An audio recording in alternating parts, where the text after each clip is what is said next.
بسم اللہ الرحمن الرحیم ولا یکتب بعضکم بعضا ایحب احدکم ان یأکل لحم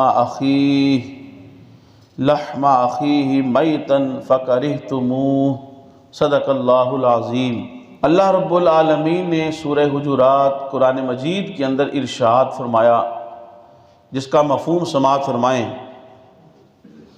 تم ایک دوسرے کی غیبت نہ کرو۔ ایحب احدکم، کیا تم یہ پسند کرتے ہو کہ تم اپنے مردہ بھائی کا گوشت کھاؤ؟ یقیناً تم اس کو ناپسند کرتے ہو۔ اللہ رب العزت نے قرآن مجید کے اندر اپنے مسلمان بہن بھائی کی غیبت کرنے کو مردہ بھائی کا گوشت کھانے کے مترادف قرار دیا ہے۔ سیدنا ابو ہریرہ رضی اللہ تعالیٰ عنہ سے روایت ہے، نبی اکرم نور مجسم شفیع اعظم صلی اللہ علیہ وآلہ وسلم نے فرمایا، اتدرون ما الغیبہ، تم جانتے ہو غیبت کیا ہے؟ صحابہ کرام رضوان اللہ علیہ مجمعین کی یہ عادت تھی کہ جب بھی حضور کوئی سوال کرتے تو اکثر صحابہ کرام رضوان اللہ علیہ مجمعین جواب میں یہ کہتے، اللہ اور اس کا رسول بہتر جانتا ہے، یعنی ادب کے طور پہ۔ تو کہا کہ اللہ اور اس کا رسول بہتر جانتا ہے۔ نبی اکرم صلی اللہ علیہ وسلم نے ارشاد فرمایا، غیبت یہ ہے کہ تم اپنے بھائی کا ذکر کرو ایسے اس کی غیر موجودگی میں جس کو وہ ناپسند کرتا ہے۔ صحابہ کرام نے کہا، یا رسول اللہ، اگر وہ چیز جو وہ ناپسند کرتا ہے اگر اس میں موجود ہو؟ حضور نے فرمایا کہ اگر وہ ناپسندیدہ چیز جس کا ذکر اسے ناپسند ہے اس میں موجود ہے تو یہ غیبت ہے، اور اگر اس کے اندر موجود نہ ہو تو یہ بہتان ہے، یہ اس سے بھی بڑا گناہ ہے۔ نبی اکرم صلی اللہ علیہ وسلم تشریف فرما تھے۔ پیارے نبی صلی اللہ علیہ وسلم کی بارگاہ میں ایک چھوٹے قد والی عورت آئی۔ جب وہ حضور سے اپنا سوال پوچھ کے یا ضرورت کو پوری کر کے وہ چلی گئی، ام المومنین حضرت عائشہ صدیقہ رضی اللہ تعالیٰ عنہا نے عرض کیا، کتنا ہی چھوٹا اس کا قد ہے۔ نبی اکرم صلی اللہ علیہ وسلم نے فرمایا، اے عائشہ، تم نے اس کی غیبت کی۔ حضرت عائشہ رضی اللہ تعالیٰ عنہا نے عرض کیا، یا رسول اللہ، میں نے تو وہ کہا جو فی الحقیقت ہے، میں نے تو وہ بیان کیا جو وہ ہے۔ تو حضور نے ارشاد فرمایا، یہی تو غیبت ہے، یعنی اپنے مسلمان بہن بھائی کا ذکر ایسے کرنا جس کو وہ ناپسند کرتا ہے۔ فرمایا اس کے اندر وہ چیز ہو تو غیبت ہے، اگر اس کے اندر نہ پائی جائے تو فرمایا کہ یہ بہتان ہے۔ نبی اکرم صلی اللہ علیہ وسلم نے ارشاد فرمایا، میں معراج کی شب ایک ایسی قوم سے گزرا کہ ان کے پہلوؤں سے گوشت کو کاٹا جا رہا ہے اور پھر انہیں کھلایا جا رہا ہے، اور پھر انہیں کہا جا رہا ہے، کھاؤ جو تم اپنے بھائی کا گوشت کھاتے تھے۔ حضور صلی اللہ علیہ وسلم فرماتے ہیں کہ جبرائیل نے مجھے عرض کیا، یا رسول اللہ صلی اللہ علیہ وسلم، یہ آپ کی امت میں سے وہ لوگ ہیں جو غیبت کیا کرتے تھے۔ حضرت جابر بن عبداللہ رضی اللہ تعالیٰ عنہ بیان کرتے ہیں کہ رسول اللہ صلی اللہ علیہ وسلم کے زمانے میں وہ اتنا پاکیزہ اور اتنا صاف ستھرا ماحول تھا روحانی اعتبار سے کہ اگر کوئی غیبت کرتا تو اس غیبت کی روحانی طور پہ بدبو سمیل کی جاتی تھی، یعنی ماحول پراگندہ ہو جاتا تھا۔ آج ہر طرف غیبت ہے، پھر بھی غیبت کو ہم محسوس کیوں نہیں کرتے؟ امام ابو لیث سمرقندی رحمۃ اللہ علیہ مثال دیتے ہیں۔ آپ فرماتے ہیں کہ جیسے کوئی کھال کو رنگنے والی، دباغت دینے والی کوئی فیکٹری ہو تو اس کے اندر لوگ کام کر رہے ہیں، وہ کھا بھی رہے ہیں، وہ پی بھی رہے ہیں۔ فرمایا اس لیے کہ وہ جو بدبو ہے ان کے ناکوں کے اندر سما چکی ہے، ان کے دماغ کے اندر سما چکی ہے، انہیں وہ بدبو نہیں آتی۔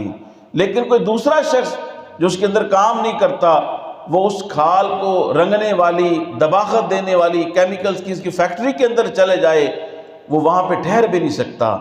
فرمایا یہی وجہ ہے کہ آج چونکہ ہر طرف غیبت ہو رہی ہے، تو غیبت کر کر کے ہم باطنی اور روحانی طور پہ اتنے بیمار ہو چکے ہیں کہ ہمیں غیبت محسوس ہی نہیں ہوتی۔ حضرت حسن بصری رحمۃ اللہ علیہ، ان کو کسی نے کہا کہ فلاں شخص آپ کی غیبت کرتا ہے۔ آپ کو جب پتہ چلا، آپ نے بہترین کھجوروں کا ایک ٹوکرا لیا اور اس کے گھر پہنچ گئے اور فرمایا کہ مجھے پتہ چلا ہے کہ تم اپنی نیکیاں میرے کھاتے میں ڈال رہے ہو، تو میں نے مناسب سمجھا کہ تمہیں تحفہ دیا جائے۔ تو فرمایا کہ جو کسی کی غیبت کرتا ہے، حقیقت میں وہ اپنی نیکیاں اس کے نامہ اعمال کے اندر ڈال رہا ہوتا ہے۔ حضرت ابو امامہ البہلی رضی اللہ تعالیٰ عنہ کہتے ہیں کہ بندے کو قیامت کے دن جب اس کا نامہ اعمال دیا جائے گا، تو وہ اپنے نامہ اعمال کے اندر کچھ ایسی نیکیاں بھی دیکھے گا جو اس نے کی نہیں ہوگی۔ وہ عرض کرے گا باری تعالیٰ، یہ نیکیاں تو میں نے کی نہیں، یہ کہاں سے آ گئی؟ اللہ رب العزت ارشاد فرمائے گا فلاں شخص نے تیری غیبت کی تھی تو اس نے اپنی نیکیاں گویا تیرے نامہ اعمال کے اندر ڈال دیں۔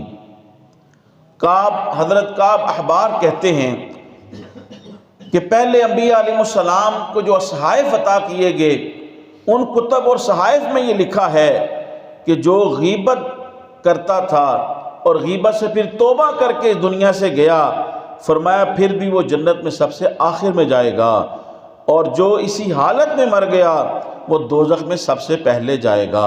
حکماء آپ لکھتے ہیں، فرماتے ہیں کہ اگر تم 3 چیزوں کی طاقت نہیں رکھتے کہ 3 چیزیں تم کر سکو، تو کم سے کم ان 3 چیزوں کو ضرور اختیار کر لو۔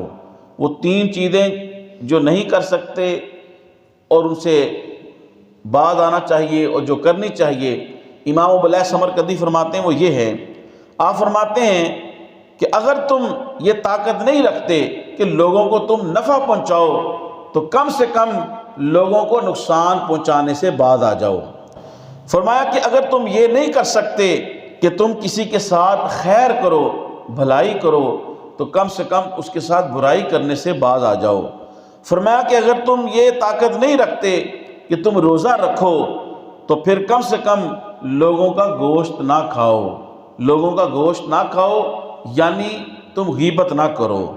تو غیبت کرنے کو مردہ بھائی کا گوشت کھانے کے مترادف قرار دیا ہے۔ چند ایک باتیں ایسی ہیں یا کام جن میں غیبت کرنے کی اجازت ہے۔ نمبر 1، کسی ایسے فاسق فاجر شخص کی غیبت کرنا، برائی کو بیان کرنا کہ جس سے مسلمانوں کو ضرر ہوتا ہو، یعنی وہ لوگوں کے ساتھ فراڈ کرتا ہے، مسلمانوں کے عزت، مال، دولت، اور اس سے وہ فراڈ کرتا ہے، دھوکہ دہی کرتا ہے، تو پھر اپنے مسلمان بہن بھائی کو اس سے بچانے کے لیے اس کی برائی کو بیان کرنا یہ جائز ہے، بلکہ جائز بھی ہے اور کار ثواب بھی ہے۔ پیارے نبی صلی اللہ علیہ وسلم نے ارشاد فرمایا چغل خور جنت میں داخل نہیں ہوگا۔ حضور صلی اللہ علیہ وسلم نے پوچھا کیا تم جانتے ہو کہ بدترین شخص کون ہے، شریر ترین شخص کون ہے؟ صحابہ کرام نے وہی جواب دیا جو ان کو معمول تھا، اللہ اور اس کا رسول بہتر جانتے ہیں۔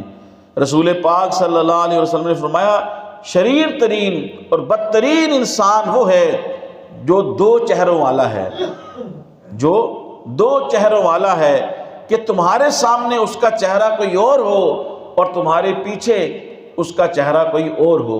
اور اس کا مزید مفہوم ایک جگہ یوں بھی بیان کیا کہ بدترین اور شریر ترین انسان وہ ہے کہ جو 2 زبانوں والا ہو، ایک زبان تمہارے سامنے ہو اور ایک زبان کسی اور کے سامنے ہو۔ یا غیبت اور چغل خوری یہ اللہ اور اس کے رسول کو بڑے ہی ناپسندیدہ ہیں، یعنی قرآن کی آیت ہے۔ فرمایا کہ تم ایک دوسرے کی غیبت نہ کرو۔ ایک دوسرے کی غیبت کرنا ایسے ہے کہ جیسے تم اپنے مردہ بھائی کا گوشت کھاتے ہو۔ آج میں اور آپ ہم سوچیں، ہم اپنے گھروں میں، آفس میں، مزدوریوں میں، مسجدوں میں، یہاں تک کہ ہم ایک دوسرے کی غیبت کرتے ہیں، چغل خوریاں کرتے ہیں، تو یہ انتہائی اللہ اور اس کے رسول کا ناپسندیدہ عمل ہے۔ اللہ تعالی ہمیں غیبت سے اور چغلی سے محفوظ رکھے۔